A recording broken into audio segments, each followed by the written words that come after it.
All right, so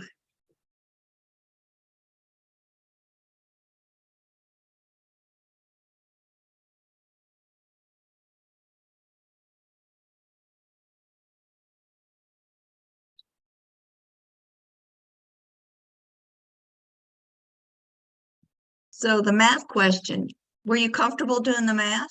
Was that simple enough for you? It Okay, was simple, but I didn't finish. you didn't finish it? No, That's what I'm having it a was hard too time long with. to read. It was a lot to read, Yeah. and I'm not that fast. Yes, 15 that's minutes what was not enough for the kind of quiz. Okay. I Okay. feel so disappointed because So disappointed? yeah, because I know the answers and I could do again the math, and I couldn't. The time was right wrong all the time.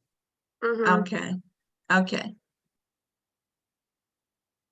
I All agree right. with that. I had that same problem. I got to like question 7 when it was on like 13 minutes left and was freaking out and guessed on the last 3. So I felt that. Yeah. Yeah. Okay. So, but do you know how to set up that math question, or did you got to it, right? You know how to set it up, right? Does anybody not know how to set up that kind of math? It was 100 milliliters infusion, and it was supposed to be infused in 30 minutes. So you just double the rate.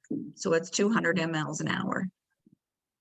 Okay, you just double the rate because you got to get 130 minutes, not in 60. Okay.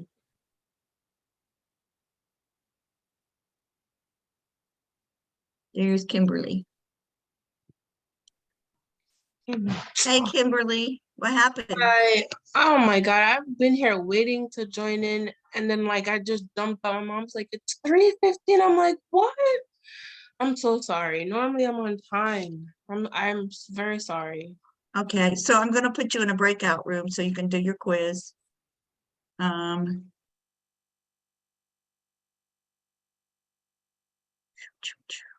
Open.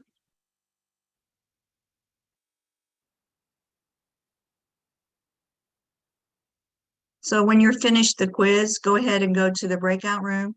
When you're finished the quiz, come back to us, okay? Okay, so the access code, Kimberly, so write this down, for the quiz is 202. You're frozen, I think. Can you hear me? Okay. Let me double check, make sure she is. I'll be right back, everybody.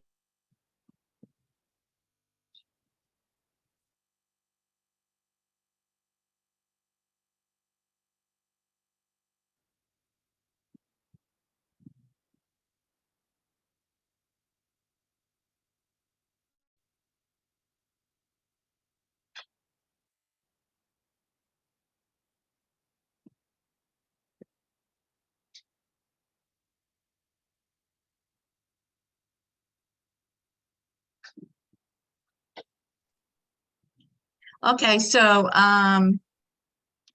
yeah, so if they're asking you to put a volume in 30 minutes, you're just going to double that volume as a rate. So if you need 500 mLs in 30 minutes, you're going to say 1,000 mLs in 30 minutes 1 hour. to get it in. So 1,000 ml, or I'm sorry, 1,000 milliliters in 60 minutes. So you have to set the pump at 1,000 to get it in. Okay. If it says 200, or let's say 320 mLs, that's never okay. 350 ml. Okay. 350 mLs in 30 minutes. So what would that be? 700. What rate? 700 mLs an hour. Okay. So you're just doubling that volume amount as a rate per hour. I have Okay. one question. What I Yes. did was ml over minutes times 60.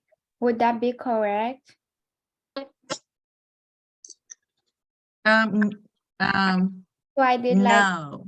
That's the way I do it too. Formula, Did it that's work for you? Yeah, Em- that's the way I do it too. So you do the milliliters divided by 30, and then it gives you the Oh, you're doing the milliliters per dimensional, minute, you're and doing then your times conversion. 60. Yeah, you're Mhm. doing your conversion, okay. Yeah, okay, Eh, all right.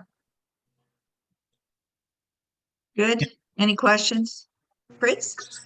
It's good. It's like time should be an hour, which we convert the time into hour, and we got 0.5. When we divide it, it equal 2000. It's good. Okay.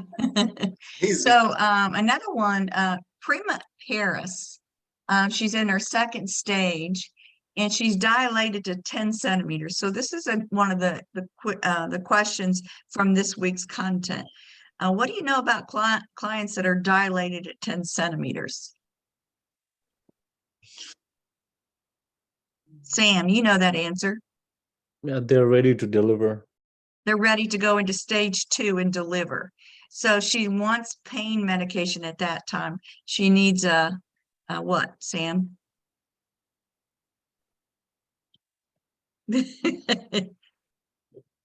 Sam and Courtney, Yeah. do you remember what we use? A pudendal block, a pudendal block. Okay, because we'll talk about this today, but the only thing that's going to be effective is something locally at that point, because most of her pain is going to be in the perineum. Okay, all right.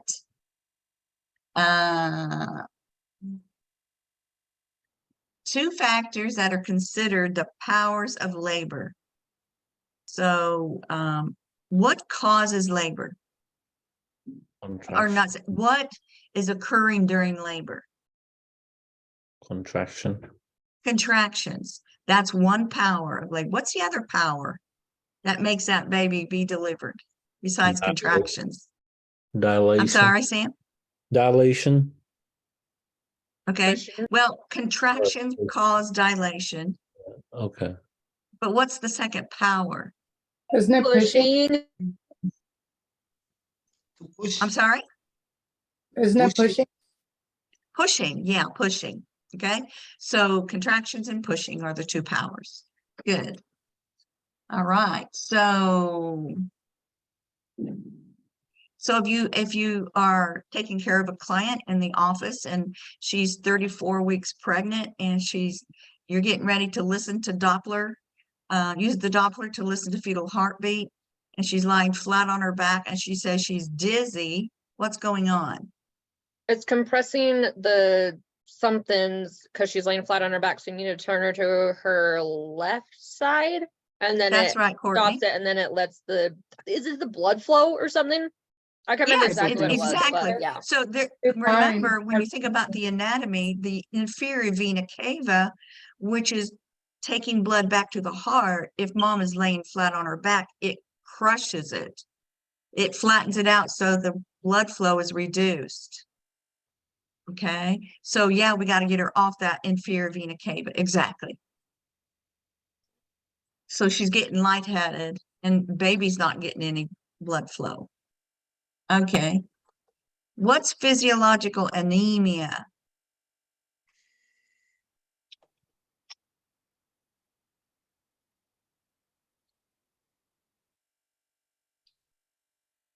Does anybody remember what it means? Dilutional anemia, physiologic anemia?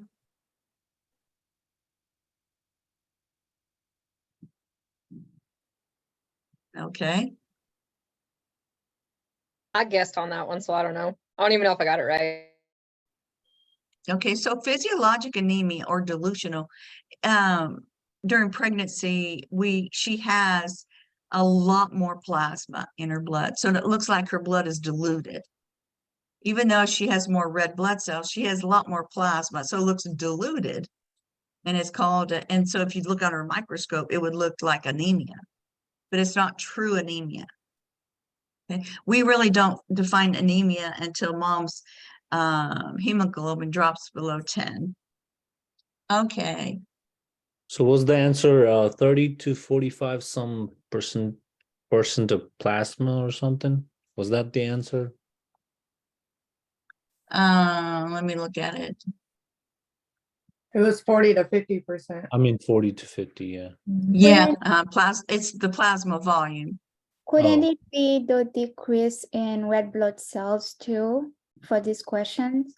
Because the volume, the plasma volume is more than the red blood cells. So it can be both, right? Actually, no, because there's more red blood cells.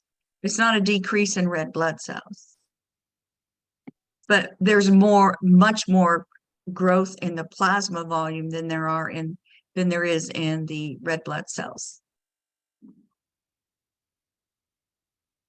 You need to put your cameras on, by the way, Shayna and Saina.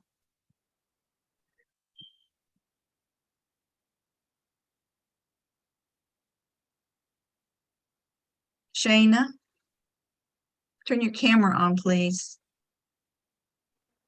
All right, so the next one is,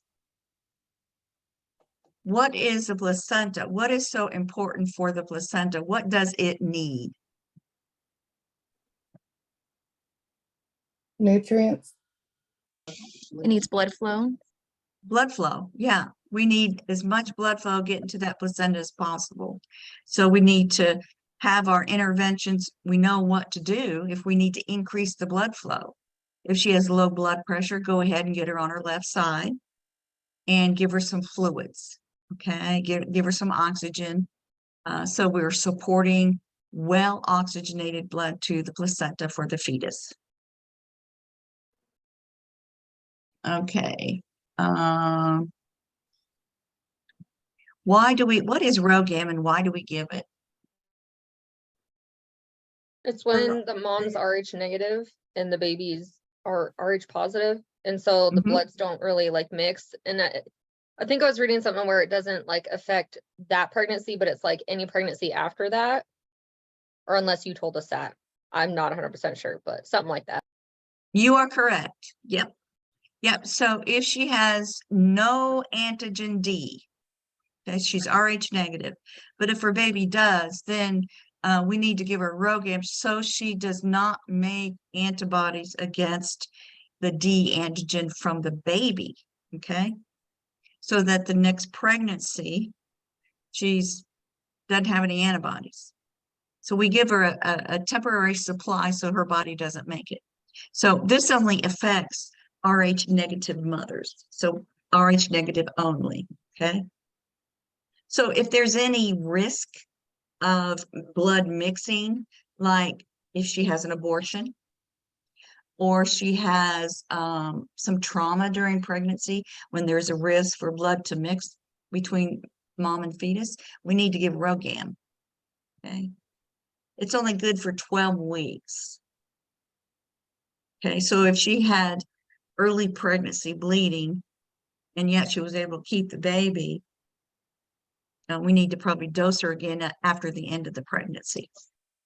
Okay, Thomas, turn your camera on, please.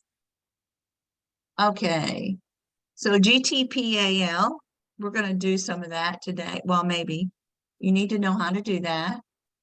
Okay, what are we doing when we're drawing blood from maternal serum markers? What do we mean by markers? What's a marker of fetal well-being? It'd be for like the birth defects and stuff like that. Yeah. So in particular, chromosomal disorders like Down syndrome or what's the other one? Spina bifida or Spina neural bifida. tube defects. Okay, thank you, Shayna, for explaining that to me. That's fine. All right. So let's talk about some things today. Do you have any questions about any of that?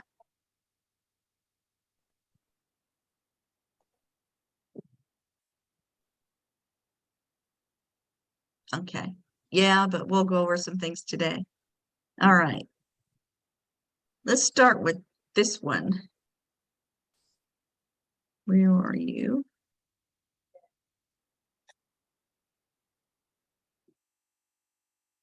So this is a little game that we can play. So you'll notice on the right, there's some open boxes. I shouldn't say, there's terminology on the right, and on the left, there's a list of concepts. So we're going to try to match them up so I can pull it over, okay? So you can choose from either side. Cardiac output increases in pregnancy. Why? There's a term on the right side that tells us why.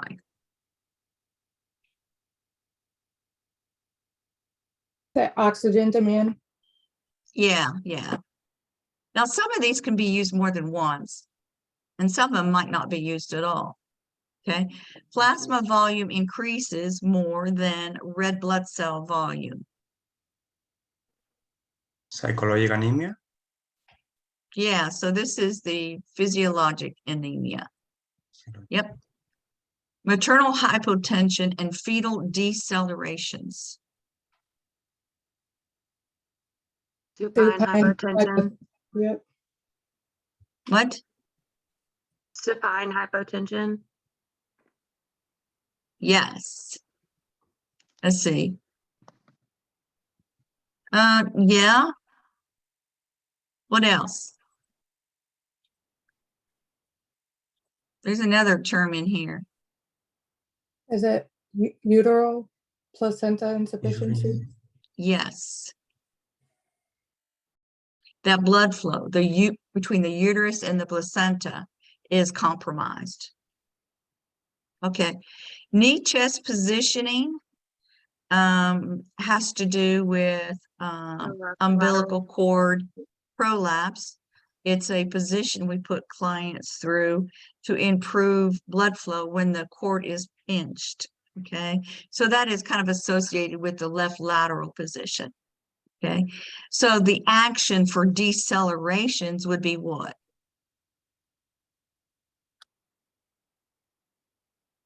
Put her in that left lateral position. Yeah, left lateral position. The very first thing you want to do. Turn off any oxytocin and then put her in the left lateral position. So facilitate or inhibit the progress of labor. Plasma volume increase.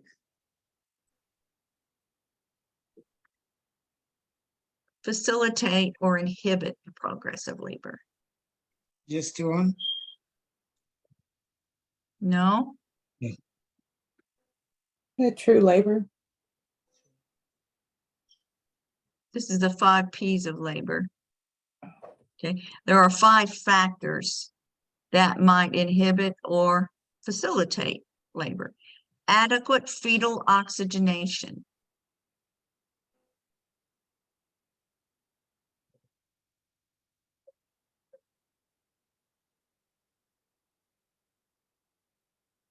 This is from last week.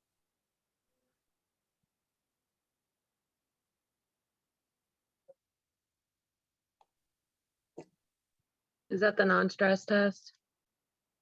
Yep. Remember, we strap mom up, put a monitor on her to watch the baby's heart rate. And then when she feels the baby move, she pushes a button and it marks the fetal strip. And we look at where the baby moved and did that heart rate go up?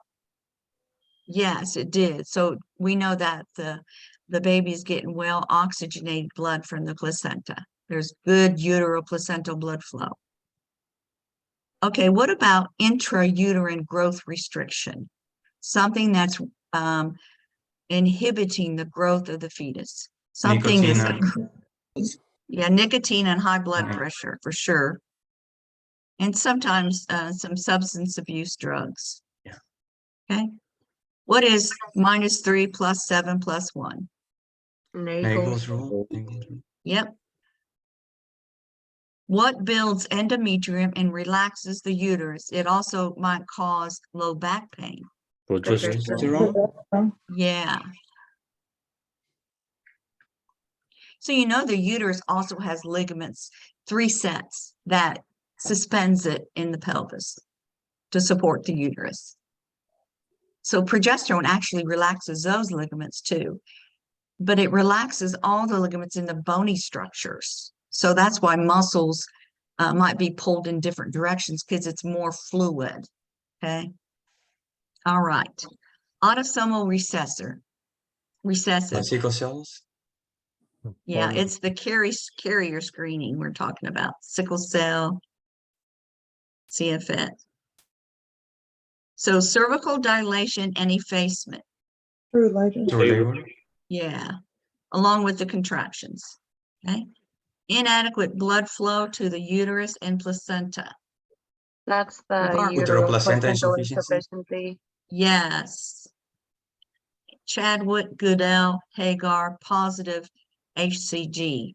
Probably Childbirth. pregnant. Probably Probably- signs of She's pregnancy. probably pregnant. Yes. Good. Good, good. Let's see. Let me check the chat.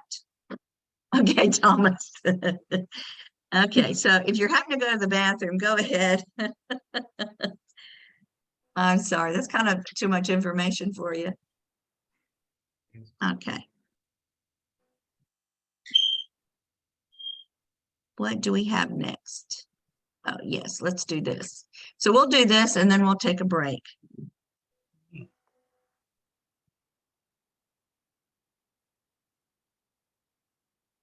So we have a 40-year-old prima gravida. So what's a prima gravida?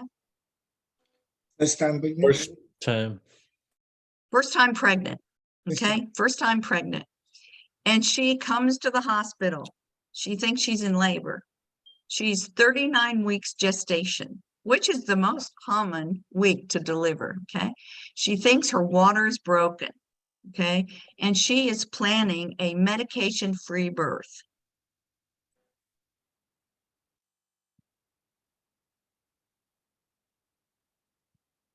So the nurse admits her and she reads the prenatal record. Okay, so the client has a blood pressure of 134/80, heart rate 84, respirations 20, O2 sat 97. She's 40 years old and this is her first pregnancy. She's always had trouble with trying to conceive. She finally had to go through in vitro fertilization. Okay.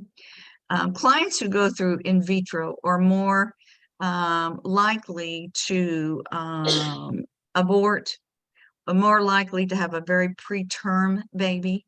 Okay. So the client reports leaking fluid since the early morning. Okay. And contractions, she thinks her contractions are starting or started. Okay. So what do we know about true labor? How do we determine true labor? The 5 Ps. Palpitation, heartbeat. And Okay, we can determine that a client is in labor for sure if she's having regular contractions and cervical effacement and dilation. Okay, so we're going to talk about that more. Okay, so external fetal monitoring shows that the baby has a heart rate of 155 with moderate variability and early decelerations. All that is normal. It's very reassuring, okay, that the baby is doing fine. Our client has a history of group beta streptococcus, which is a bacteria that some people just carry in their urine. Okay, so what would we expect? What should the nurse expect to be prescribed? An antibiotic? An antibiotic, and it's a streptococcus, so it's going to be a penicillin of some sort. Okay. She has a family history of labor dystocia. Another woman in the family had trouble with labor. Okay. We cannot palpate any contractions right now. The nurse can't. Okay. And when the nurse does her vaginal exam to assess the cervix, she finds that the client is 3 centimeters dilated, effaced at 60%, and the baby's at the -1 station. Okay. So she's really not in true labor. Okay, her contractions aren't regular. Okay, her cervix is changing, but her contractions aren't regular. But since she's leaking fluid, we have to determine what that fluid is. Okay, it could be urine or it could be amniotic fluid. Okay, so the fetal weight from the prenatal records is estimated at 3,500 grams, which is a good sized baby. Okay, we did a Leopold maneuver to determine the position of the baby and the lie of the baby. The baby's in the vertex position. That means head down. Okay, the baby is flexed and positioned on the left occiput is on the in the back. Okay, so her blood type ABO is O negative. So will she need RhoGAM? O negative? O negative. No, she won't need it. She's negative. Oh, yeah, she will need it. Type O blood, if you have type O blood, you can only receive type O blood. You can't receive any other kind of blood.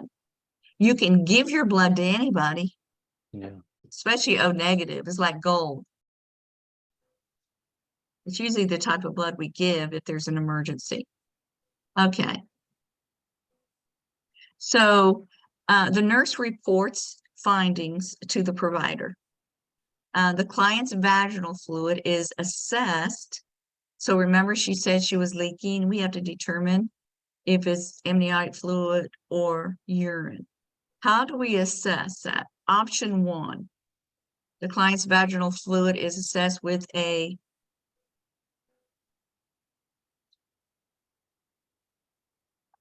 nitrazine test, a lab test, culture, or amniocentesis. We're testing for pH. I was gonna say, I feel As like it it's that test? first one. Yeah, so it's going to be the nitrazine. Mhm. I might have spelled that wrong. It might be nitrozine, but you'll have to forgive me for that. Yeah, a nitrazine test, and I'll show you what that is in a minute. Okay, and if we take some of that fluid that she's leaking and put it under a microscope, option 2, what are we going to see?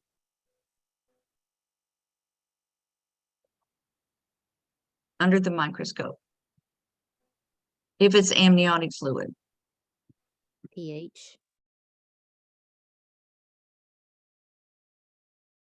We're going to see ferning, it's called. Oh. It's just how the solution, when you lay it out, what it looks like under a microscope. It looks like a fern, just like up here in this picture. Okay. The client is admitted and scheduled for what do you think that could be? Amniocentesis. And what would an amniocentesis tell us?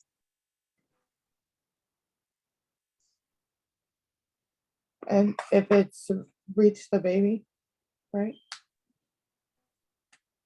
If it what? If it's reached the baby in the fluid. The condition of lungs. Okay, yeah.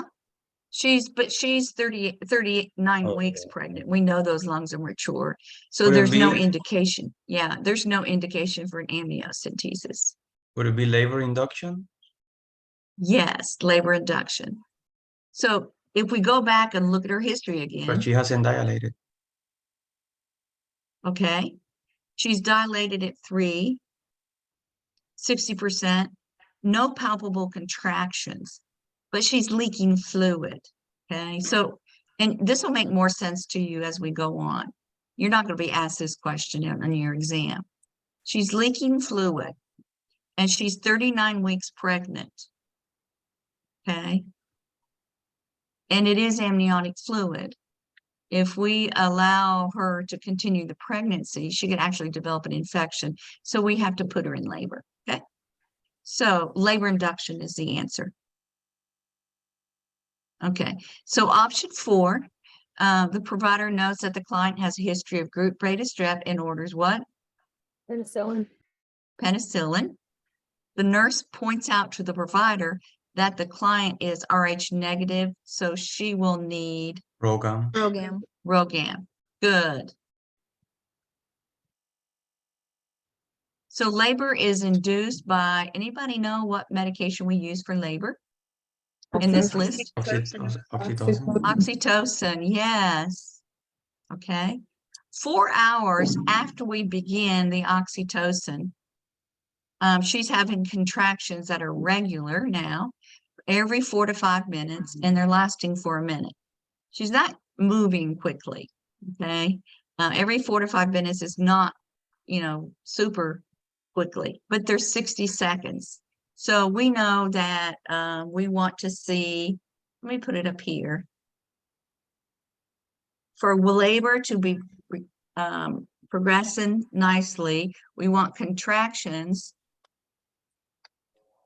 lasting 60 seconds. We want them to last 60 seconds, and contractions occurring 5 in 10 minutes or less. Okay, we don't want her to have 6 contractions in 10 minutes. Okay, we want her to have up to 5 in a 10-minute period, and not lasting any longer than 90 seconds. I don't know where I got the 60. Not lasting any longer than 90 seconds. Okay.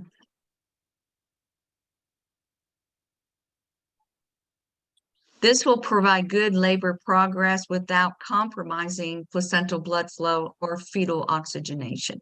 If we have contractions that are occurring very quickly, the uterus doesn't have time to relax and be reperfused. So you're going to have hypoxia develop in your fetus. Okay, the uterus is going to be worn out. Okay, so we're going to go over that again too. So the nurse is reassured by which fetal heart pattern down here? There's 3 of them. Is it B? Which one? B. B is in boy? No, we don't guess want late A. deceleration. So A then. A, yeah, A. Early decelerations are normal. A fetal heart rate of 140 is good. Moderate variability is what we want. Okay. Labor continues, and now she's 4 centimeters dilated, 70% ephased, and 0 station. She's not dilating very much, is she? Contractions are becoming uncomfortable for her, but the client is doing well with a doula. Okay, what's a doula? You know? Midwife. Like a midwife. Yeah. So I forgot to remove the X's, so you got the answers here. This is a next gen style question, okay?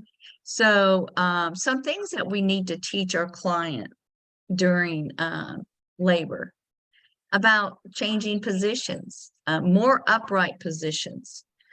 Gravity will actually enhance labor, okay? So that's indicated, okay? It's indicated that we teach that. It looks like you're in a lot of pain. I'm going to call anesthesia.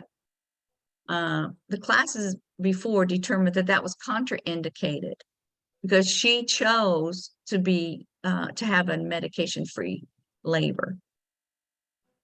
You could acknowledge that she's having pain, but you need to ask her if she wants anesthesia. Okay. So your baby's heart rate is not reassuring, so I need to call the provider. Yeah, we might not use the word non-reassuring. We might need to use something like, the baby's heart rate is a little lower than what I like to see. I'm going to call the provider. The next statement, the nurse says, your labor will be longer because of your age. She's 40 years old. Is that an indicated statement? No. It's not necessarily true. Even though she has a family history of dystocia, doesn't mean that she will. Okay.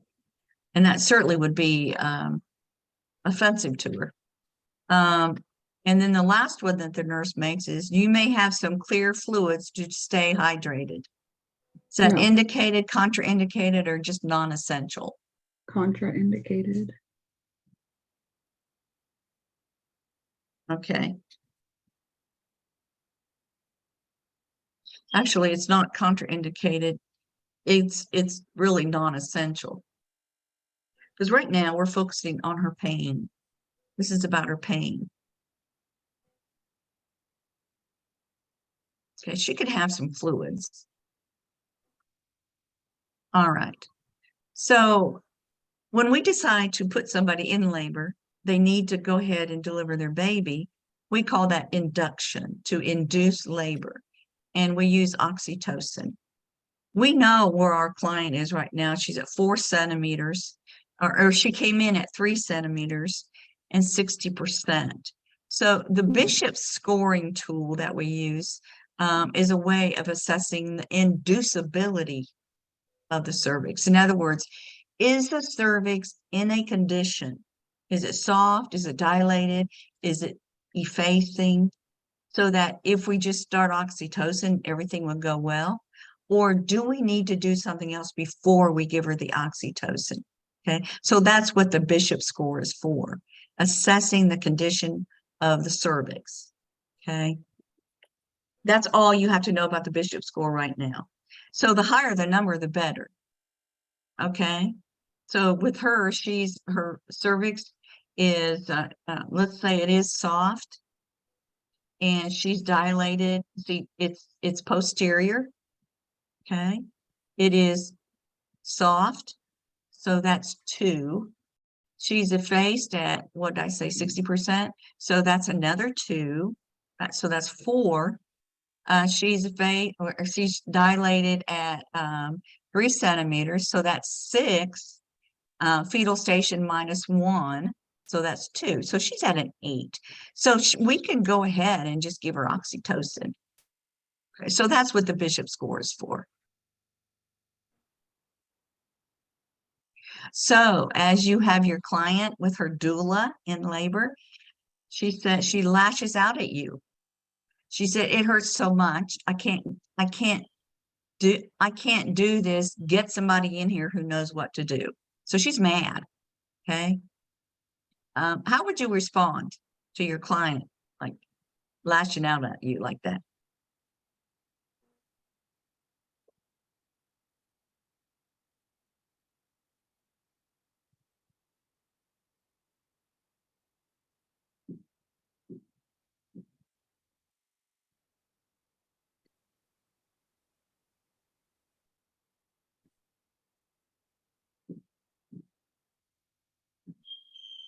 What would you say to her? A therapeutic response, you would probably teach her how to breathe first. Okay. If she doesn't know how to breathe, if she's been having trouble, the doula's having trouble with her, you could work with her in that way. What else? Do you want to address her pain? Pain, Huh? yes. Pain, you're off for epidural. Okay, yeah, you could say, do you want me to call an anesthesia person in here to talk to you about an epidural? Okay, that would be an appropriate response. Or do you want some pain medication? Okay, so she is 4 centimeters dilated.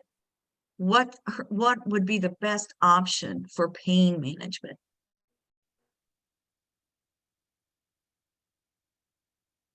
The epidural. Yeah, okay, good, the epidural. And so she delivers her baby girl.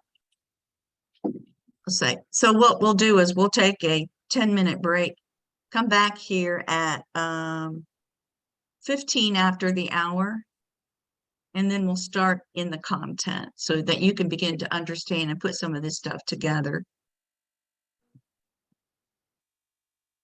Dr. Zelda.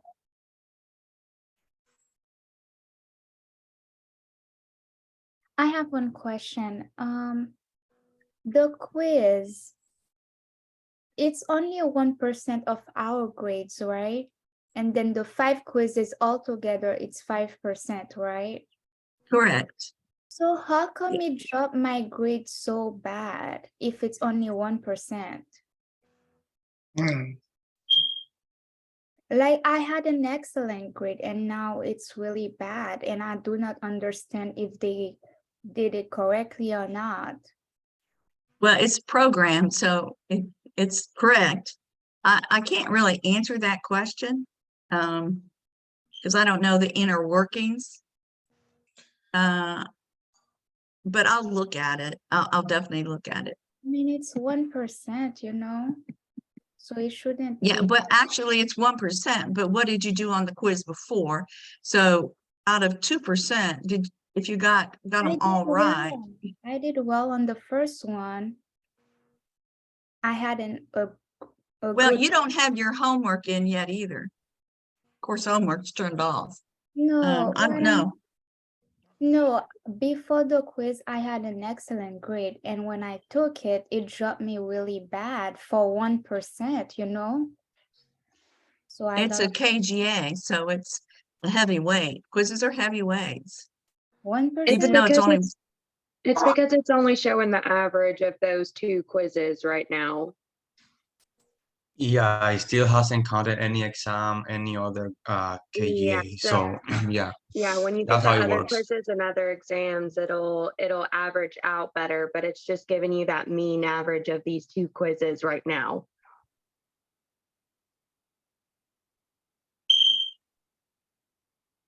so what you should do, sorry, I got some food in my mouth. It's just don't stay hung up on that total grade. Okay, look at what you're doing, do the best you can. Okay.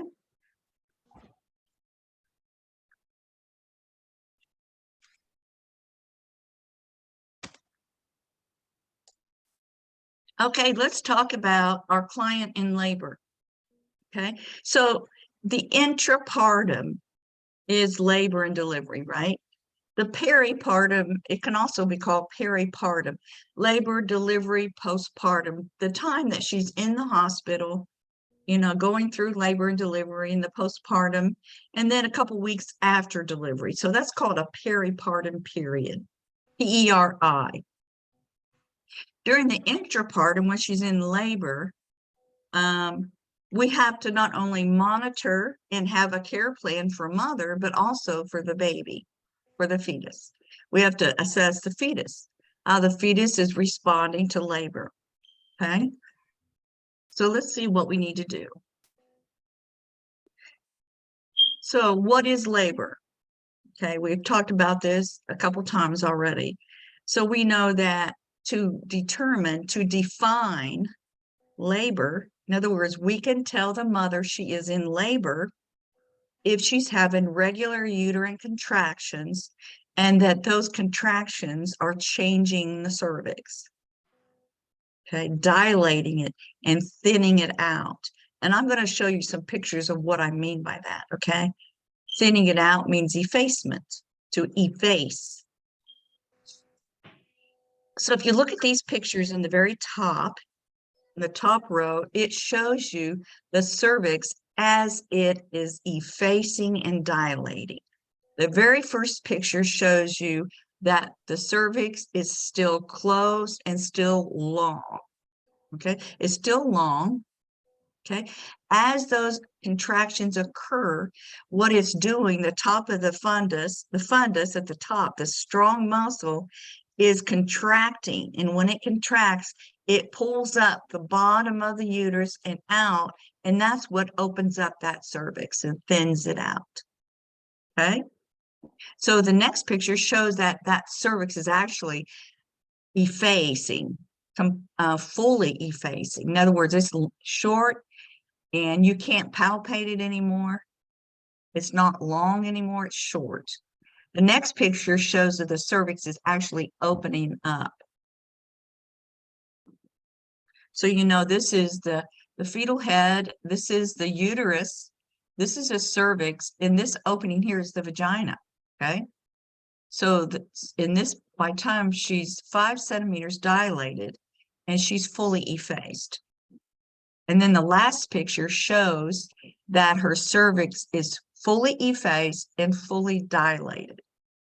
So she's in the transition, she's getting ready to go through delivery. So she's in stage 2. And the next row is showing you how this contraction travels through the uterine body, through the uterine muscle. It starts at the top because that's where the strength is, okay? And then it flows through the uterine body, and then it recedes. So our client had some symptoms preceding labor. She had some leakage, right? And we had to determine if it was urine or if it was amniotic fluid. Okay, so this is a picture of a litmus test or a pH nitrazine strip. Okay, if you dip a strip in the fluid that she's leaking and it turns more yellow, orange, it's urine. Okay, if you dip it in that fluid and it turns more blue-green, it's alkaline and it's amniotic fluid. They're the opposite. Okay, so we can tell her then that yes, she's leaking, because we determined the fluid is amniotic fluid. Okay, so the nitrazine strip, pH indicator. Some other things that she might symptoms, lightning. This is when the baby actually drops into the pelvis. It drops, the fundal height actually goes down because the baby is dropping. Okay, it's called lightning. Remember, lightning drops out of the sky, so you can remember what it means. Braxton Hicks are not true contractions, okay? They're more of a tightening of the abdomen, and that these can occur anytime during pregnancy. She might notice an increase of vaginal mucus. In other words, she might notice that she's losing that mucus plug, which is also called operculum. The cervix begins to soften. She feels a surge of energy and nesting. She runs around the house trying to get everything ready for the baby. She just has energy. And then bloody show means that her cervical mucus has blood in it. And that's an indication of impending labor.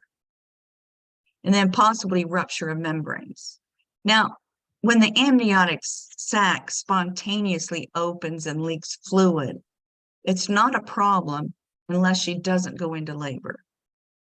Our client that we talked about was leaking all day long. And so we need to get her in labor because she's leaking, she could develop an infection that could get to the baby. So we need to go ahead and put her in labor. If a woman comes in and she's not having any contractions, she's not dilating, but she's leaking fluid, that doesn't mean that she's in labor. Okay, leaking fluid is not an indication of labor, for sure. Okay, so we also brought up in our game the 5 Ps. So labor is a progressive phenomenon, right? It starts and it has a job to do. Okay, it's trying to deliver a baby. Labor is contractions. Labor is changing of the cervix to open that up to allow delivery.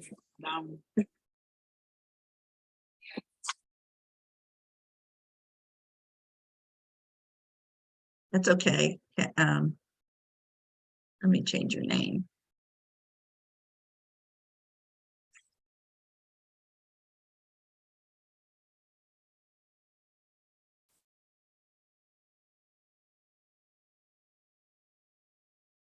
Okay. So The 5 Ps are 5 things or 5 factors that can help labor progress or facilitate a progressive labor, a good flow of labor, not too slow, not too fast, or it can slow it down. Okay, it can inhibit. In other words, dystocia can occur. The cervix won't dilate. Something's inhibiting. Sometimes we don't know why women experience dystocia. Or it might get to a certain point and then just stop.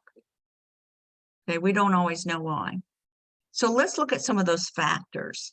So one thing we know for sure is the passenger can affect. So we have a fetus, he's our passenger who's traveling through the passageway, right? The birth canal.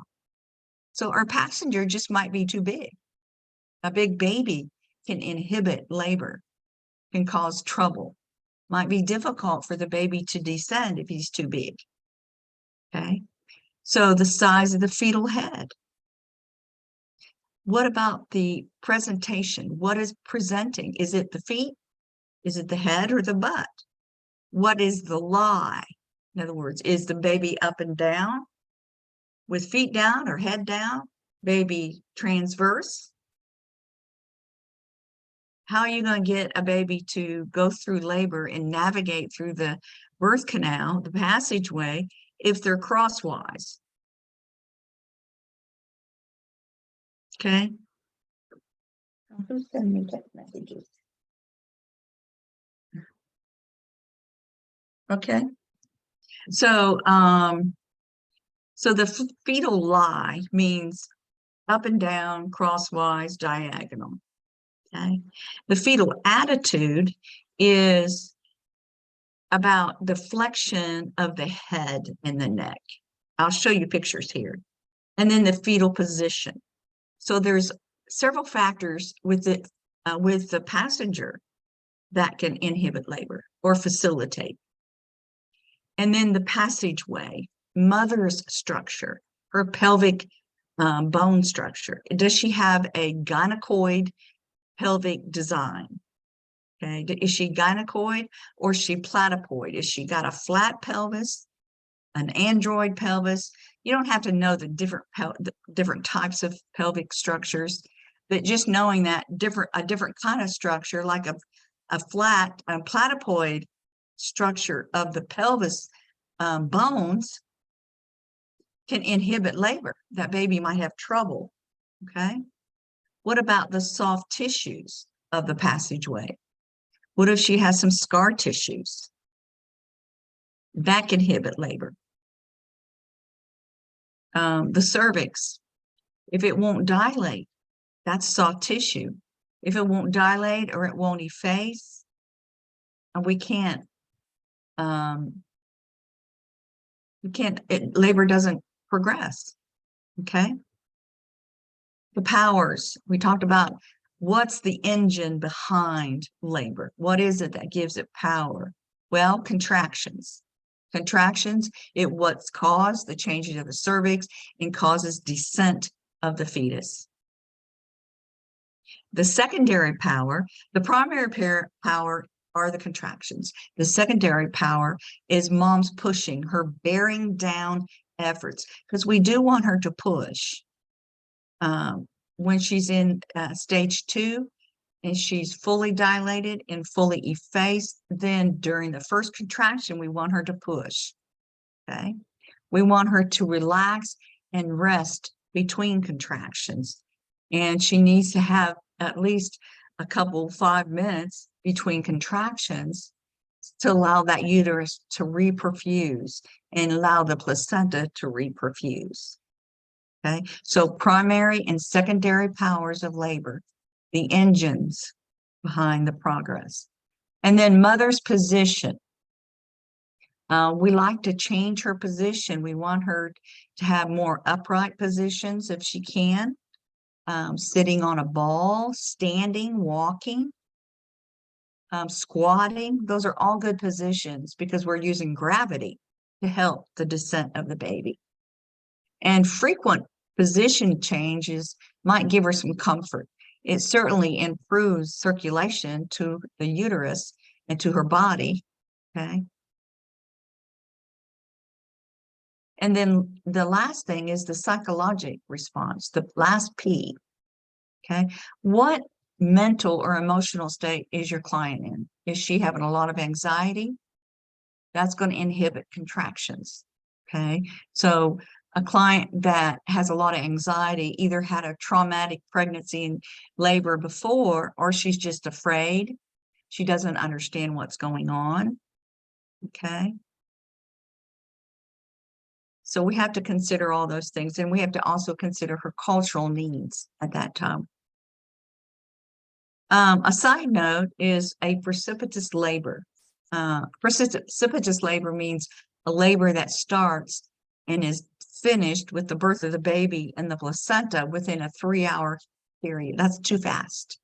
It's called precipitous.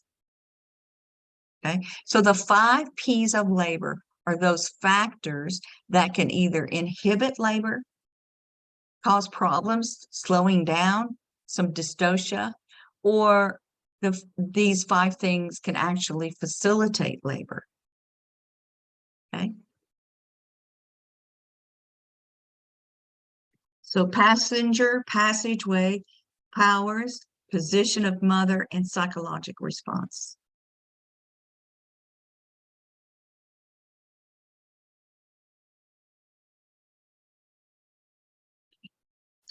So when we're talking about the baby in the birth canal, the fetal lie, right here you see a picture. A cephalic lie means that the baby's longitudinal with the head down. A breech lie, it means the baby's longitudinal up and down, but the butt is down below, a breech birth. Oblique means the baby's towards the side. Cephalic, but more on the side, more of a diagonal.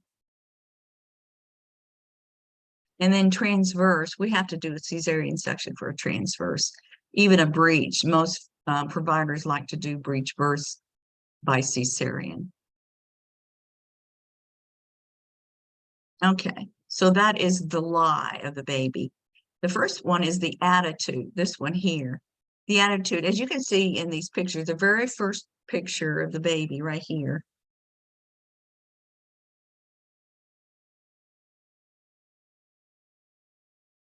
Shows the baby's head flexed forward and the hips are flexed up.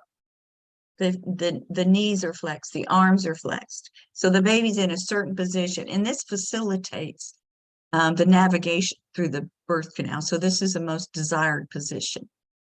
I've flexed baby is better.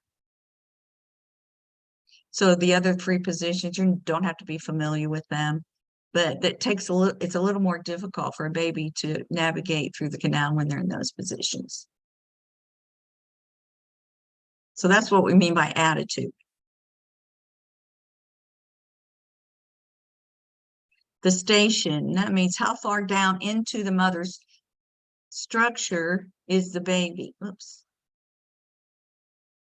So what station is the baby? 0 is the ischial spines. So this baby looks like he's at a -2 or maybe even a -2 station.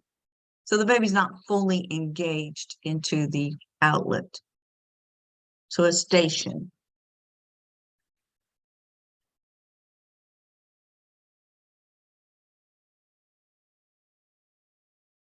And then the position of the baby. So in this position, so the position of the baby is the relationship of the occiput, which is the back of the head, where the occipital lobe is, right? Of the brain, that's the occiput of the head. Where is it in relation to the mother's back, her spine, her vertebral column? Is it anterior or posterior? And in this picture, the back of the baby's head, the occiput, is anterior, but it's on the mother's right side. So you can see the back of the head is in the front, more towards the right side. So we call that the right occiput anterior, ROA. And of course, the other one is the right or the left occiput anterior. So these are the most ideal positions. Okay, flexion and anterior occiput.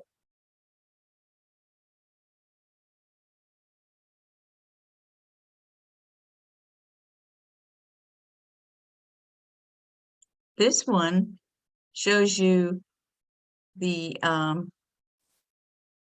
baby's in a different position here, right? The head is down, right? Cephalic, but the occiput is up against the mother's spine. So this is a posterior. So this is the right occiput posterior and the left occiput posterior. A little more difficulty because it's hard for the baby to actually transverse through underneath the pubic arch. Okay, but it happens all the time. So with this positioning, mother's going to have a lot more back pain. Okay, because that baby's pressing up against that back sacrum. Okay, so sometimes counter pressure, providing counter pressure against mother's back will help relieve the pain and move that baby away from the back. So that's what we mean by the different positions of the baby, or the different lie, presentation, attitude, and position.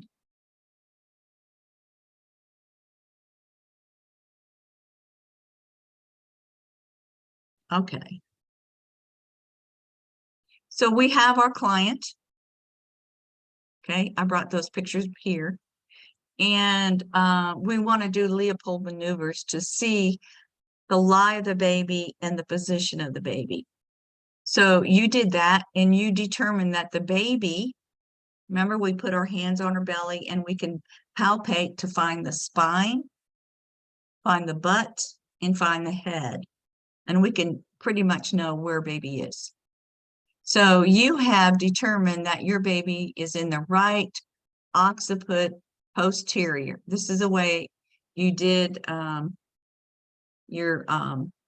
when you did your Leopold maneuver. This is what you decided. So now you want to listen to the heartbeat. Where would you find the fetal heartbeat? On the mother's belly. Is it going to be above the umbilicus? So the umbilicus is probably about right here where the baby's butt is. It's below it on the right side. Below and on the right side. Yeah. So it's below the umbilicus, more towards the right side. Okay, that's where you want to put your Doppler, or you want to put your transducer. Okay. All right. So let's talk about the stages of labor. The stages of labor determine where we are in labor and delivery. Okay, so stage one is actually labor. Okay, stage one is the laboring portion. Stage two is the delivery of the baby. Stage three is the delivery of the placenta.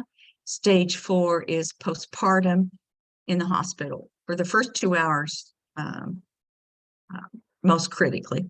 Okay. So stage one begins with the onset of true contractions, regular, that are changing the cervix.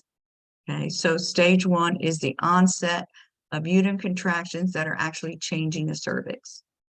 And the end of stage one, the end of labor, is when that cervix is completely thinned out, is completely effaced, and is completely dilated. And you can't palpate it anymore. Okay, so that's the beginning of stage two. So during that first stage of labor, we have what we call phases. There's usually at the beginning, when a woman starts into labor, she might not know it initially. It's a latent phase. It's not active, very active. The contractions are pretty far apart, and the cervix really isn't changing a whole lot. But when the contractions become closer together and the cervix is dilated to about 4 centimeters, we know she's in more of an active phase of labor. So she's starting to hurt, okay? So, and then there's a transition phase, and this is when that cervix is 8 to 10 centimeters dilated. This might last 12 hours or more, okay, to get to the transition phase. Once that mother gets to that transition phase, it's really hurting, okay? Stage 2, we are getting ready to deliver this baby. So she's completely dilated, okay? Stage 2 ends when the baby is born, okay? It also has 3 phases. There's more of a quiet or a latent phase, more calm. The baby is descending passively. In other words, the baby actually is navigating through the canal, even between contractions, because the cervix is open, right? Okay. And then as the transition phase continues with contractions, it's more active pushing. Okay. When she's fully dilated and we can see that it's time to push, we want her to push during the contractions, not until she has the urge to push. Okay. So the Ferguson reflex is the feeling that she gets when she wants to push. Okay. Increased blood flow. Increased bloody show. She wants to push because she's under a lot of pressure.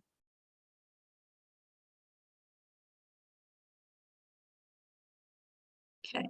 And then there's a transition phase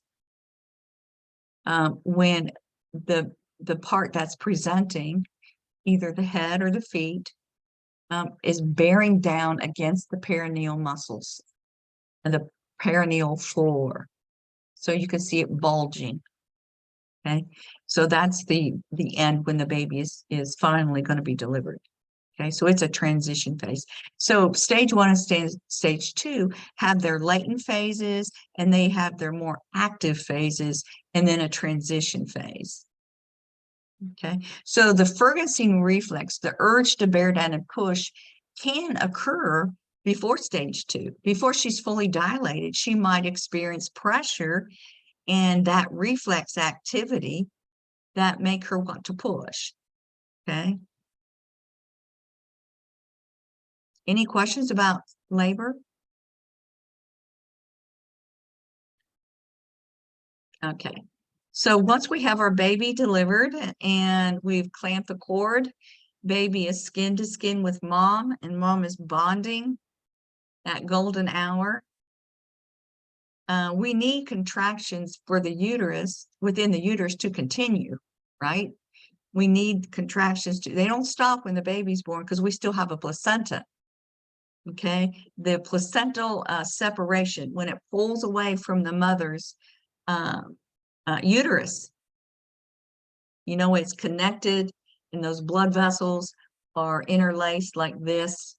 And so when the baby is born, the placenta then, with the contractions squeezing, it causes constrictions of those uterine vessels right here, or let's see, this one. Yeah, uterine vessels, and then the placenta will drop off. Okay. And we need contraction to continue because we have all these exposed uterine blood vessels that were feeding the placenta, and they're bleeding. So we need contractions to occur so they constrict and stop the bleeding. So a really important thing to remember during placental expulsion is there's a risk for too much bleeding. Okay, mother could actually hemorrhage. So when the placenta is being released, you'll see a sudden gush of dark blood, and the cord will actually fall down. So it lengthens, and then there's a couple more, or 1 or 2 more contractions, or a little more, and the placenta is delivered. Okay, so at this point, we have to begin to monitor blood loss. And usually the obstetrician will kind of give an estimate how much blood is lost. For vaginal delivery, there could be as much as 500 ml of blood loss. If it's a C-section delivery, there might be a little bit more than that, like 1,000. Okay. Okay, so during the placental delivery, we're going to give mom a bolus of oxytocin to increase the contraction strength and frequency so that those blood vessels will constrict. So the postpartum nurse is responsible for initially assessing the condition of the fundus. Okay. Because we want it to continue. You want to feel the fundus. You want to feel that it's firm and contracting. Okay. So we're assessing the fundus as a first priority. Okay. Okay. During, so let's shift a little bit. During labor, the cardiac output increases even more.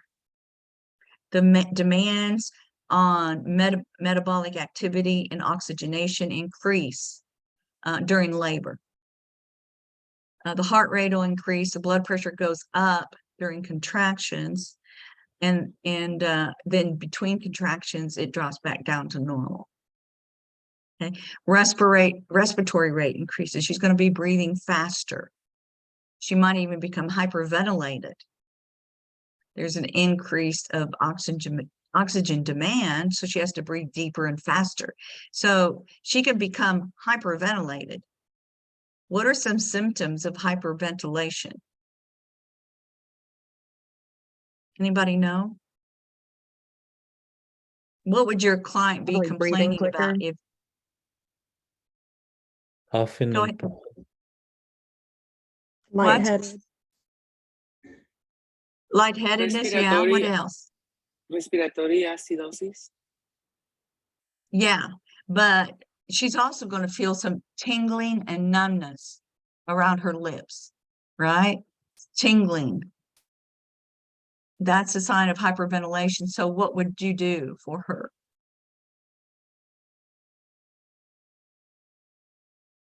Administer oxygen. No, she's already hyperventilated. Give her a bag to breathe in to control. Yeah, we're going to have her breathe in a paper bag because she has too much oxygen, not enough carbon dioxide. She's hyperventilated. Okay, so just have her breathe in a bag so she breathes back in some of that carbon dioxide that she's lost. Okay.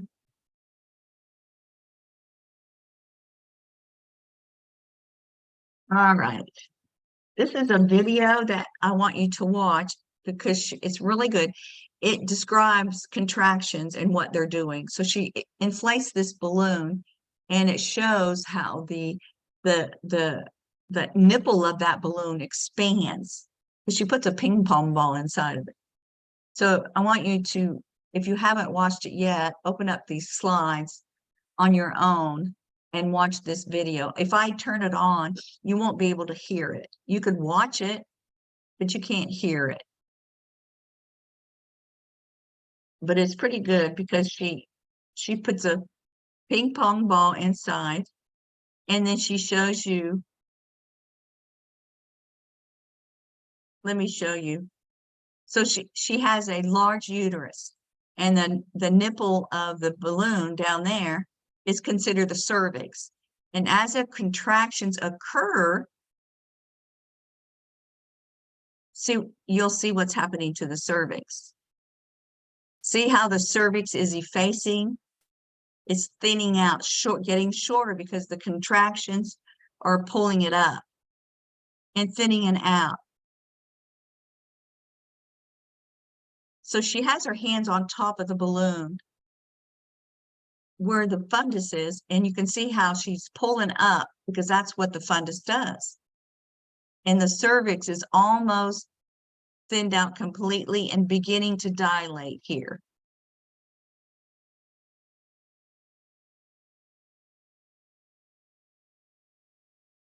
And so it's fully effaced And in this one, she's saying it's fully dilated and then the baby's delivered. So this is a really good illustration of that how that uterus opens up that cervix.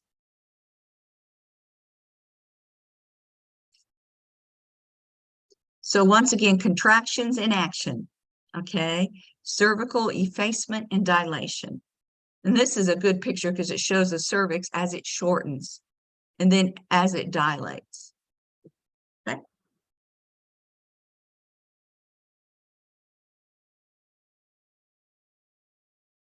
So practice. The second stage of labor, do you remember what it is? What's occurring for the second stage? Jasmine? Delivering baby. Okay, so we've got, it starts with what? The dilation. Okay, so yeah, so the beginning of stage 2, the cervix is already completely dilated, And effacement. right? And effaced. And the end of stage 2 is the delivery of the baby. Okay. So it's the last one. I think it's, let's see, this one here. Okay, complete, it begins with the complete dilation and effacement, and it ends with the delivery of the baby.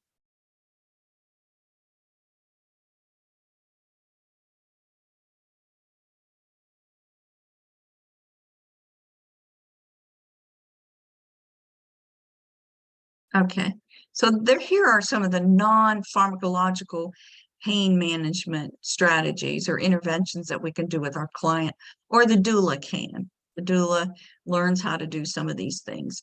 She doesn't do acupressure, but she can do position changes, massaging, water therapy, heat, cold, therapeutic touch, massage.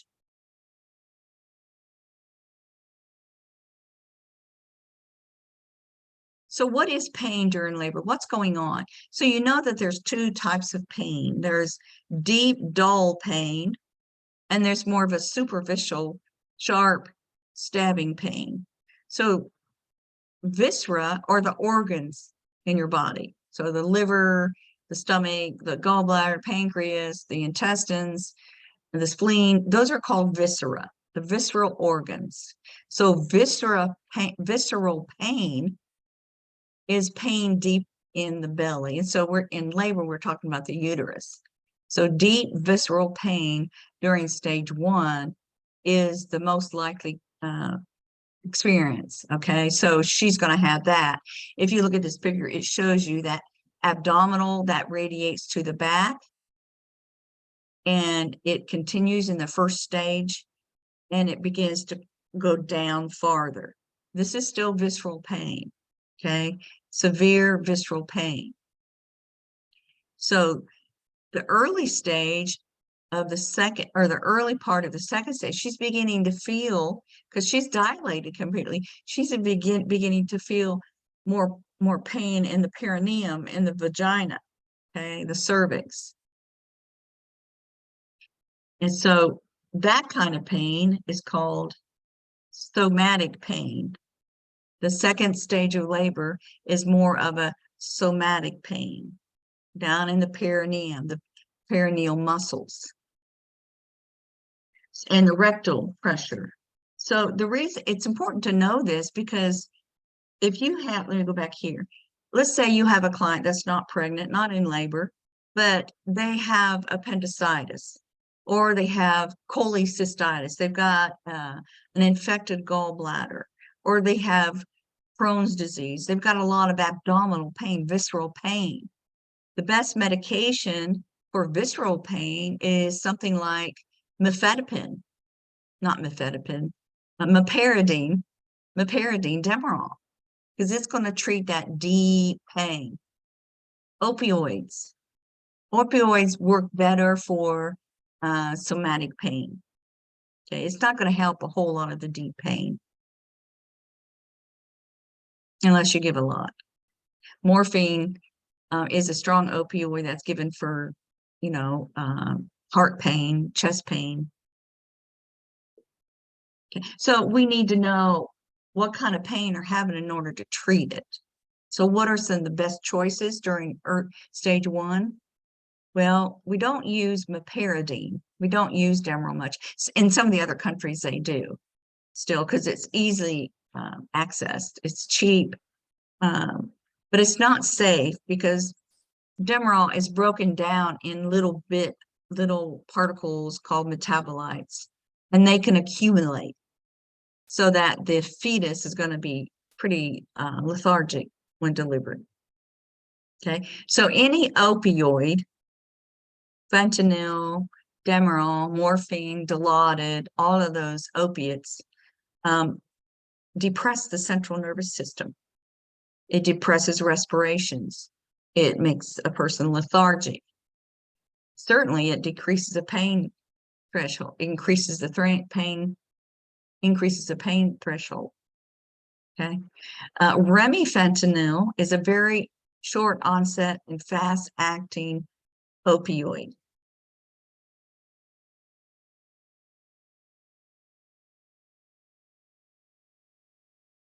So that's the kind of fentanyl that we use in the PCA pumps. It has to be given in a PCA pump where the patient controls. Okay, another pain management is nitrous oxide. It's a gas. It's also called the laughing gas. You're probably familiar with this. In order to administer this, you have to be trained as a nurse to do this, but it's becoming more commonplace because it is short acting. It's not going to harm the fetus. It's a gas. So we're going to apply it. The mother's going to breathe it right before the onset of a contraction, during the contraction, and then within the last 20 seconds or so of the contraction, she can stop breathing it. Okay, so she has it's more patient-centered. She has more control, more ownership of controlling her pain. So it helps decrease a little bit of anxiety too. I have a question. Yes. So what medication did you say for the first stage of labor that we could give for pain? Is that just the nitrous oxide? We can do nitrous oxide and we can do epidurals. Usually epidurals we do, you know, when the labor becomes active and we're not there yet. But we can give opioids. We can do fentanyl.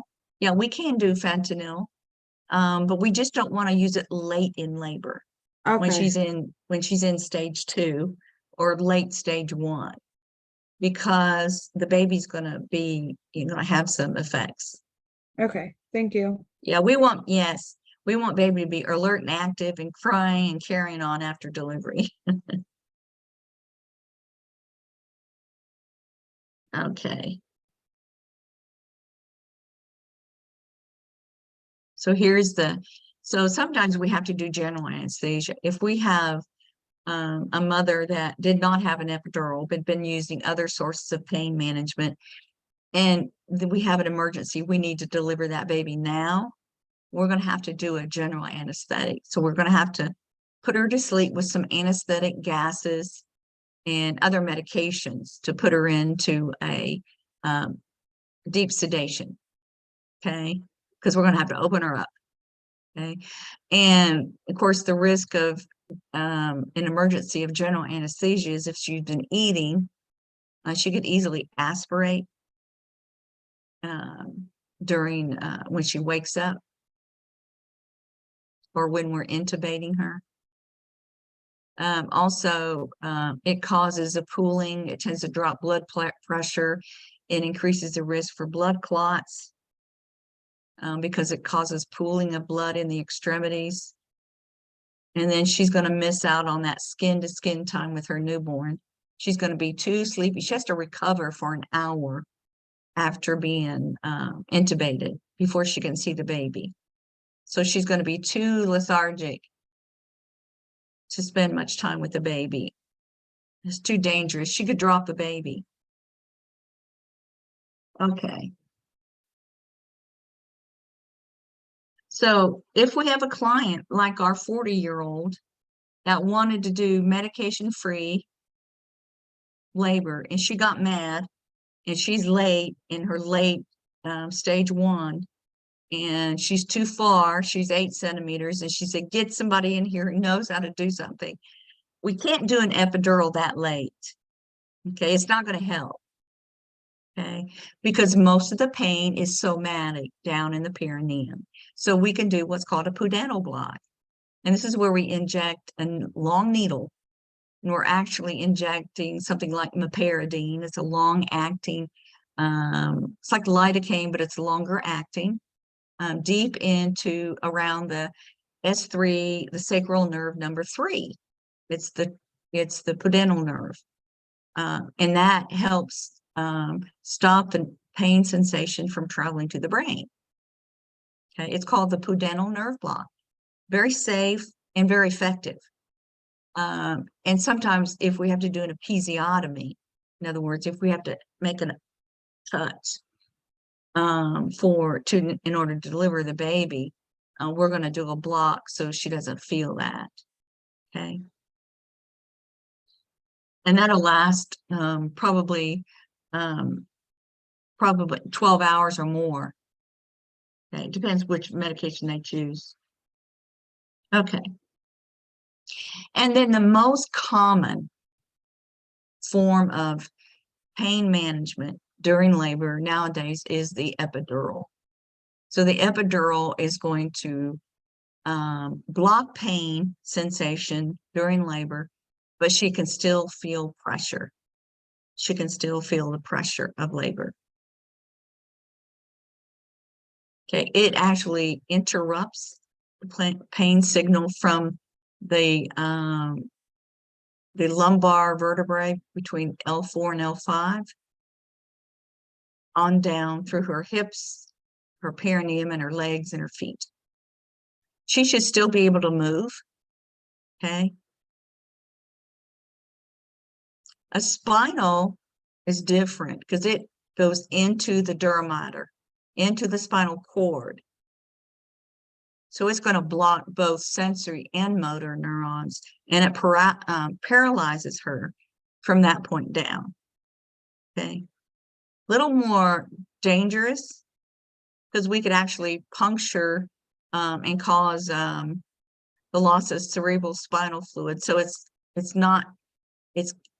kind of common to get a spinal headache because of the loss of fluid. Okay.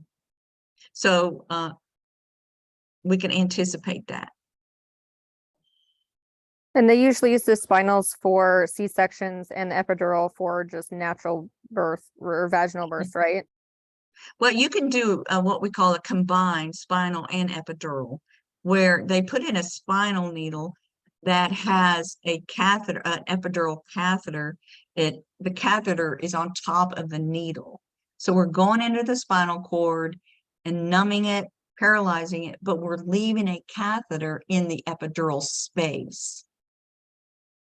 And it threads up into the epidural space so we can give continuous pain medication. Sometimes we do the combined.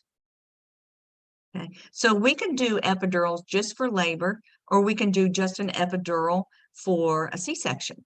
Yes, we can do just an epidural.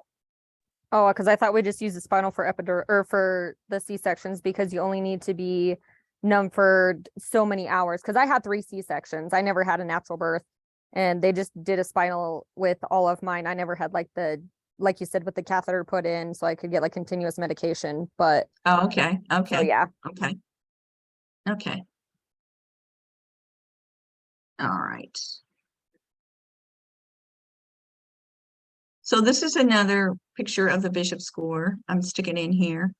And what it is, it's to assess the condition of the cervix. How successful would we be, or would the mother be in progressing through labor nicely without any problem? And this talks about, and you don't have to know about inducing labor much yet, but if her cervix is not at least 3 centimeters, if she doesn't total out to at least a 5 or 6 on the Bishop score, then we're going to have to help that cervix dilate and efface before we start her in labor. And we use medication for that usually. So we'll talk about that later. But I just want to show it to you.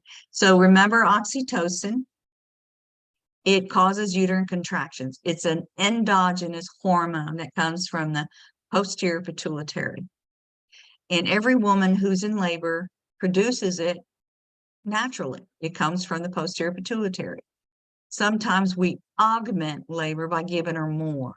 So we're going to help those contractions be more effective, maybe stronger or more, increase the frequency of those contractions. Okay. So it's called a uterotonic medication, uterotonic. Right here. Okay. It's got a very short onset of action and a very short duration. So we give it continuously. It's prescribed milliunits per minute. Okay, so we have several steps to calculate oxytocin. Potential adverse effect is getting too much and causing too many contractions. Okay, uterine tachysystole, it's called. More than 5 contractions in 10 minutes, or contractions lasting longer than 90 seconds. It's called a uterine tachysystole.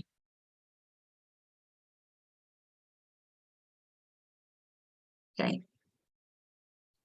So the most common and potentially harmful maternal complication of an epidural anesthesia would be what?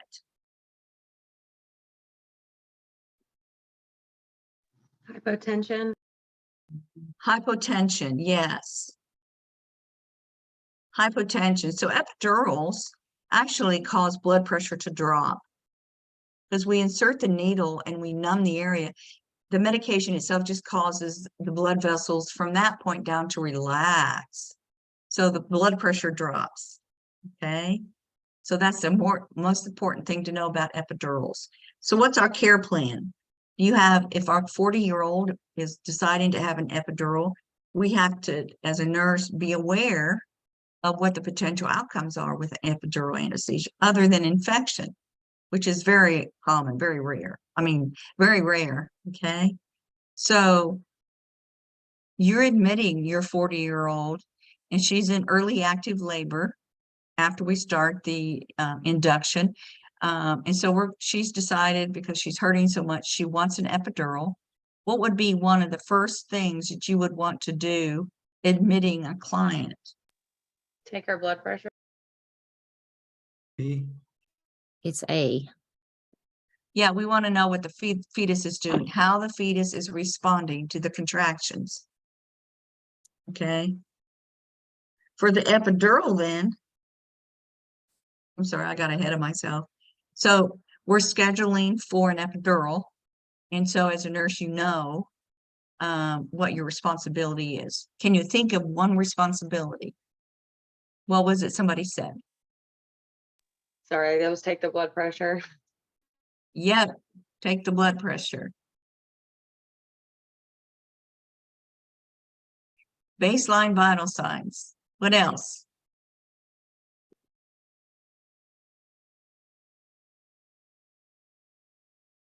Probably fetal heart rate too.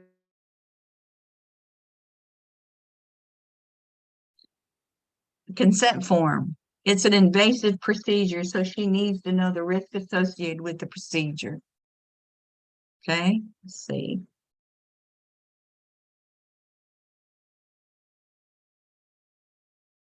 Okay. And then what about anything else you can think of?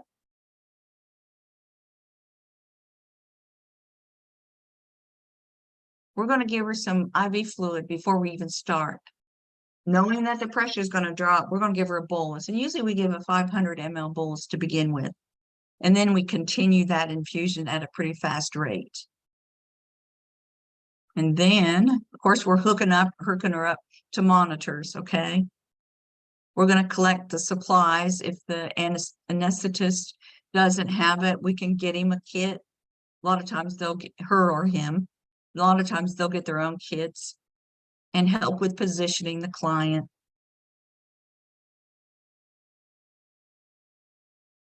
And you're right. I really need to add in here fetal monitoring.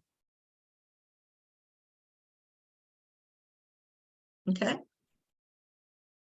So after the insertion, what should we do? When we're all finished and we reposition the client to her back, maybe put a pillow under that right hip, what should we do? Reassess vitals. Yes, check her blood pressure. Because we know it could drop, so we need to make sure we check the blood pressure. What else do you want to do for your client? She's laying there. You checked her blood pressure, it's good. What else do you want to do? Maybe figure out something about toileting. Fetal heart rate. And what time is it? I don't want to run out of time. Look at the epidural site, make sure it's not bleeding. Usually they put one of those non-occlusive dressings on it, keep it airtight. Look at the contraction pattern.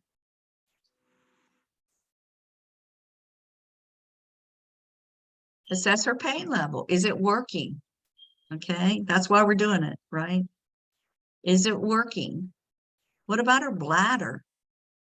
What happens when you numb her from L5 down? She's not going to know when her bladder's full. You've blocked those nerves. She's not going to know when she needs to urinate. So we have to watch her bladder distension. So when Sometimes people we get do. an sorry, you were probably about to say this, but I was going to say when they get an epidural, don't you usually put a catheter in? Yeah, most of the time, but not always. But even with a catheter in, we have to look at, is it draining? Okay, so make sure you're monitoring all of that. And then lastly, assess her sensation and her movement. So like a lower extremity neuro assessment. Circulation, movement, sensitivity, that sort of thing. Okay. All right. So we have 15 minutes to talk about electronic fetal monitoring. Ah. Where is it? Here we go. And Fritz is shaking his head. Okay. Remember what uterine tachysystole is. Too many contractions. So more than 5 contractions in 10 minutes. Now this strip is longer than 10 minutes, but I can tell you it's too many contractions. Okay. And we don't want them to last any longer than 90 seconds. So the top strip, there's 2 here, right? This one up here at the top. What is this? So this is contractions. What's this strip on the top? Baby's heart rate. Yeah, The baby's heart rate. What do you notice about it? It's pretty consistent. And it's got some Okay. decelerations. Okay, it's dropping down. So this line here is what we call the baseline. Okay. And then there's times when the baby drops down for about a minute and a half. The heart rate drops, but it comes back up. So we're going to talk about decelerations. Remember, we talked about placental blood flow, and if it's inadequate, the heart rate will drop. Okay, so what's happening here is this baby's heart rate dropping because mom's having too many contractions. Okay. So we have to set up our monitors. So we're going to put a contraction monitor, like a TOCO transducer, it's called, on the top of the fundus. TOCO means contraction. And then we're going to put the fetal heartbeat probe right here. It's called the ultrasound transducer. Sometimes we need to do internal monitoring.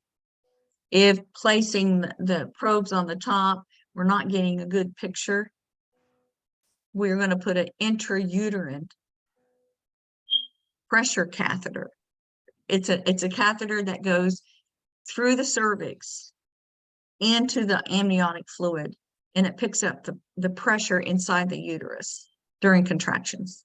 So this was something that I couldn't really understand when I was reading it in the book. Is it just sitting in the amniotic fluid or is it Mhm. attached? Oh, okay. Okay. It's just floating in there. Yeah, and it's attached to the machine at the other end. Yeah, that reads the pressure. And then we need the heart rate too, right? Besides contractions, we need to see the heart rate and the fetal heart pattern. And so we're just going to put an electrode on the baby's head. No, for adults, we put electrodes on the chest. We're going to put the electrode on the baby's head. And that tells us the heart rate and a pattern, what's going on. The nice thing about having that intrauterine catheter is if mother is has low amniotic fluid, there's not enough amniotic fluid, we can actually instill fluid into that space. If she has trouble with her umbilical cord being crunched, squeezed, okay? Okay, so what's a normal? What do we know? Let's learn the normals. We want a fetal heart rate to be between 110 and 160. Okay. We do want to see some accelerations, but to say that the fetal heart pattern is reassuring, we don't need to have accelerations. Okay. Decelerations, sometimes they're not good, sometimes they're okay. So it depends when they're occurring. So what's the relationship of the fetal heart rate descent and the contractions? So we're going to look at those. So this is a picture. Mom is not having very many contractions, and they're kind of irregular in frequency and pressure. Okay. The baby is sitting at what heart rate? 100. 100, yes, 100. So it's less than 110, so it's called bradycardia. Okay, so this is fetal bradycardia.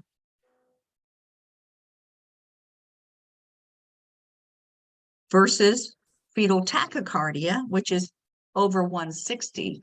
So this baseline of this fetus heart rate is 170.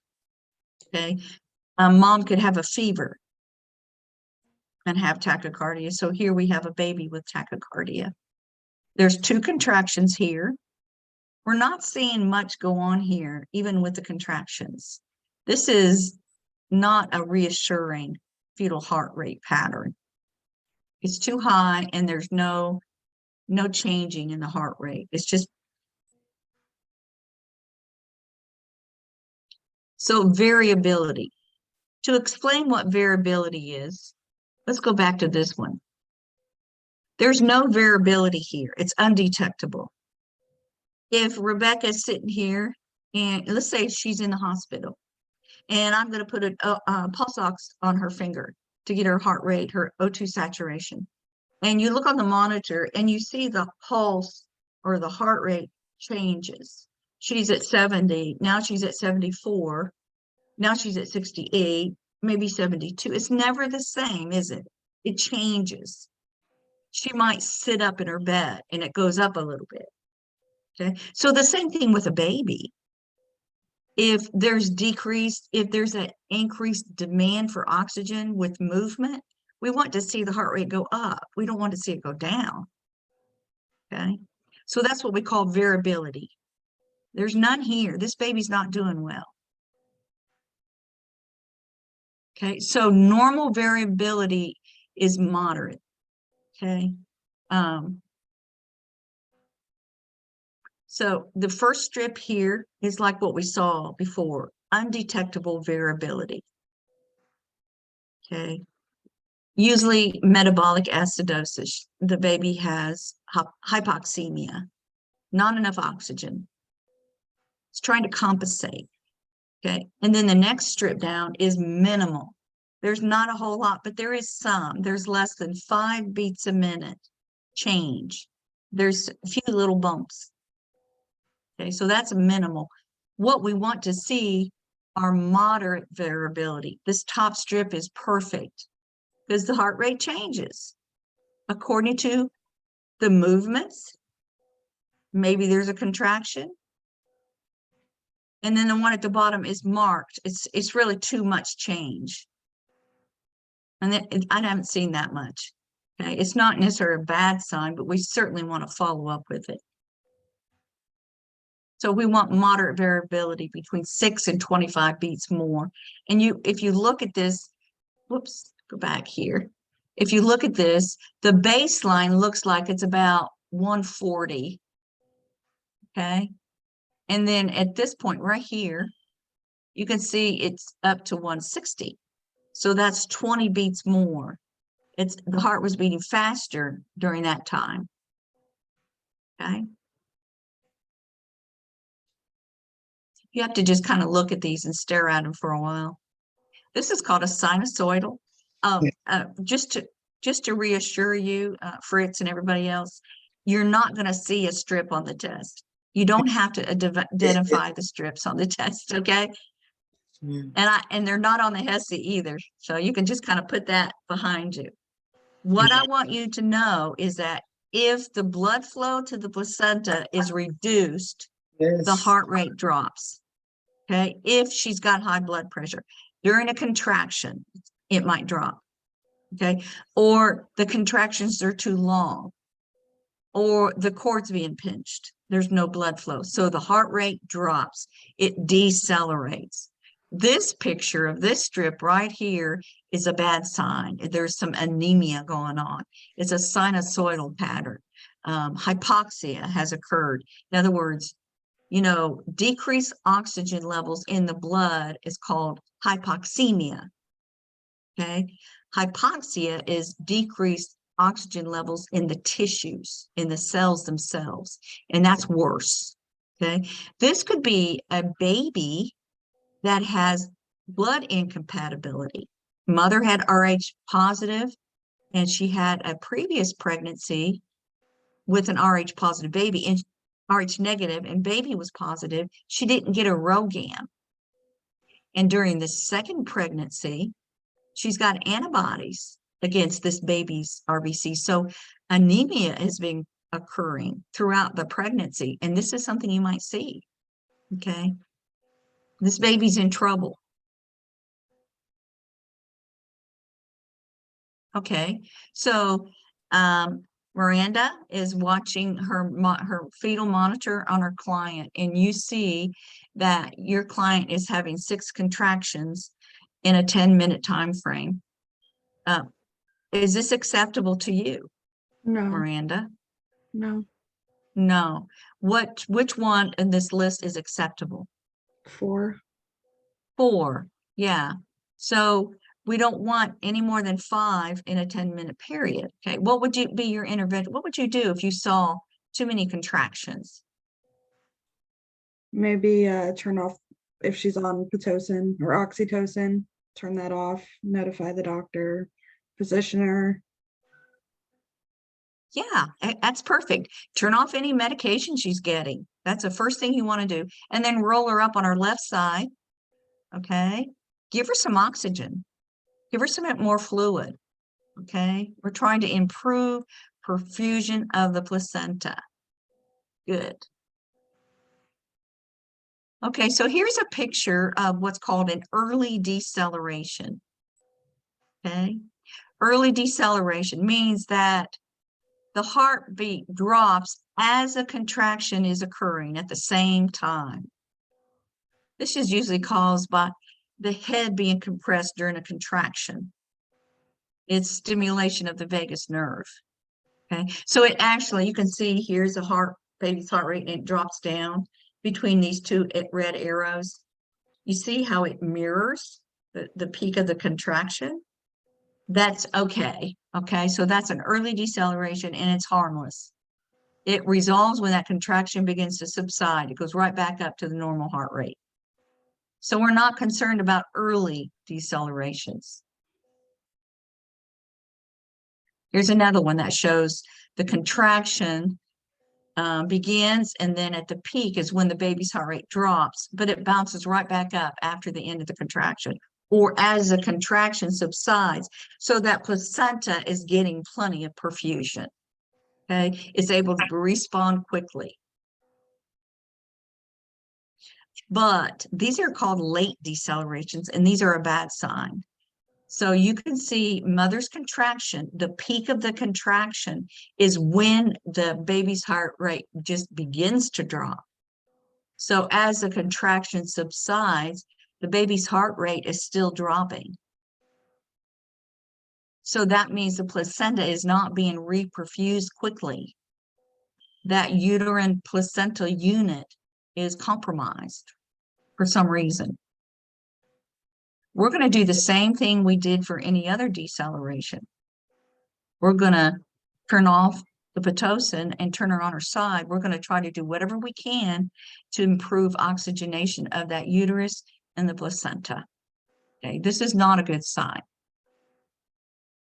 And then there's one also called, here's another late deceleration. It occurs as the contraction is subsiding. And sometimes it takes a while for it to return to baseline. And then this is a variable decelerations, another bad sign. Variable, we call them variable because they can occur at any time. There's no relationship necessarily to the contraction. It can occur at any time. It's usually a very sharp V point. And this is when the cord is being compressed. Okay, so it can happen after contraction when the cord is being compressed. If the baby moves its foot and pushes on the cord, or the cord is stuck between the baby's head and the cervix, and then it contracts, and then after the contraction, it might still be pinched. So these are called variable decelerations. They can occur at any time. That's why it's called variable. So this is a position we want to put our mother in for variable decelerations, because it's usually associated with a cord.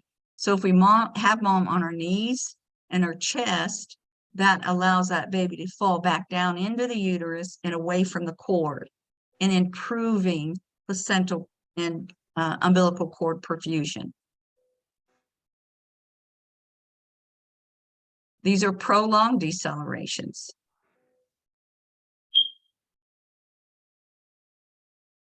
So that Fritz and everybody else is not panicking. I like to pick on Fritz. He's so expressive. Yes, He's so ma'am. expressive during class. You can see what he's thinking. So if you look at this chart, you see the black and the red, the top and at the bottom. So those are the bad fetal heart patterns. Okay, so veal up and down and chop. The V stands for variable decelerations. If you see the V decelerations, it means the cord's being pinched. Okay, so the V and the C are correlated here. Variable C is cord. Okay, the L means late decelerations, and that correlates with the P for placenta.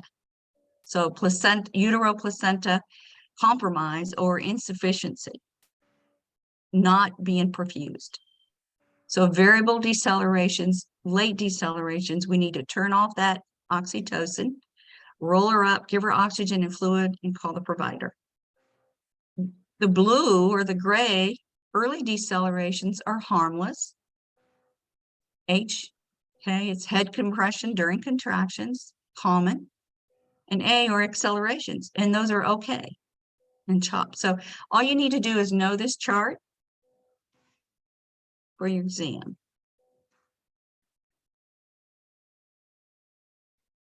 All right. One last question and we'll be finished.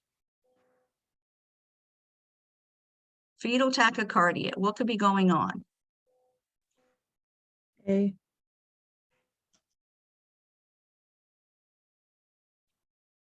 Speak up. I can't hear you. A.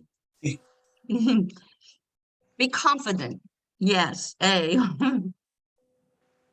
So when we have a fever, our heart rate usually goes up, right? So fetal heart rate goes up because fetus probably has a fever too. Okay. Ooh, that was a lot. I'm eating again. So, you know, that's good information, and I know it's a lot, but you know, if you haven't downloaded that PowerPoint, go ahead and down both of those and use them to study by, and you'll know all you need to know. Okay. That beeping sound is actually, I think that's actually my smoke alarm. It's my, it's my. Yes, got a question?